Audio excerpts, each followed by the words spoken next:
Boodlebob's Glenda the Gregarious Gherkin, written and read aloud by Jo Kemp.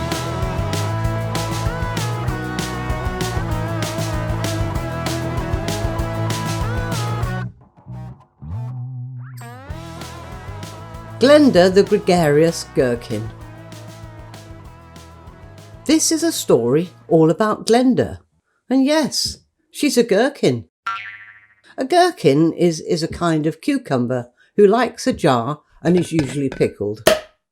Glenda was one such gherkin, fun, funny and highly sociable. In other words, she was gregarious. Gregarious is how you say it. She had a reason to climb out of a jar every morning, and that reason was to meet more friends. "Come on, girls," she'd say to her sisters. "It's far too nice to be stood up in bed all day." But her sisters just pressed their noses to the jar and yawned. Glenda was such a morning person. "Let's do something today," she urged.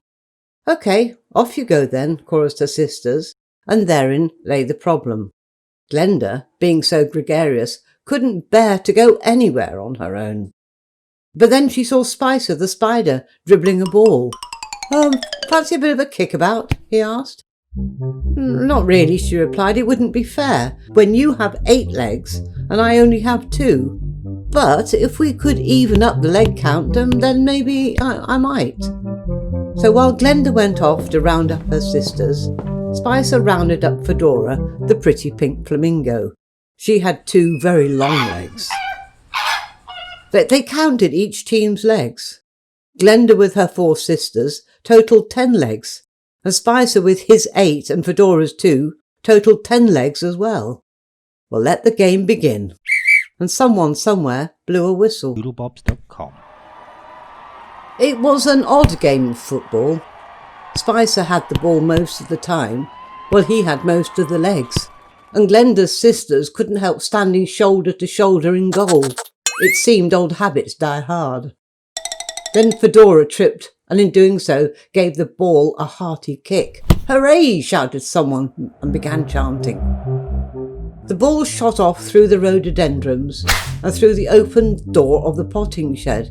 "I'll get it," followed Glenda, chasing after it.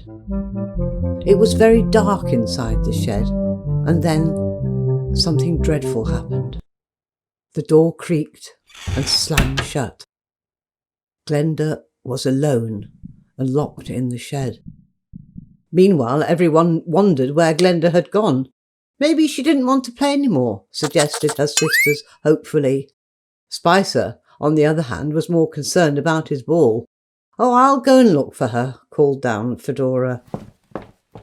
Glenda trembled as she stood alone in the potting shed. She was frightened because she was alone. "Well, personally, I think it's nice to have a bit of me time," tweeted a little voice suddenly. Glenda looked around and couldn't see anyone. "I'm here," said the voice. "I'm here, sitting on your shoulder." Glenda turned her long neck sideways, and yes, there he was. A little bluebird sitting on her shoulder. "Where did you come from?" she asked, relieved to have a friend. "Oh, I'm always around somewhere," he replied. "You must never think you're alone, because everyone has a bluebird." Just then the door creaked open, and Fedora poked her head inside. "Oh, there you are," she exclaimed. Glenda was so happy to be out in the sunshine again. The game was over and Spicer had gone home for his tea, so she told her sisters all about the little blue bird. "Look," she said, "he's sitting on my shoulder." The sisters looked but couldn't see any sign of the little blue bird. How odd, thought Glenda. She could see him plain as day, but they couldn't. Not to worry, she smiled as she watched the bluebird flutter around her. It didn't really matter if her sisters could see him or not. What mattered was that she could. And she knew from that day on that if she ever felt alone or felt afraid, the little bluebird would be right there on her shoulder. "Even when I'm in a pickle," she thought. And that was quite funny coming from a gherkin.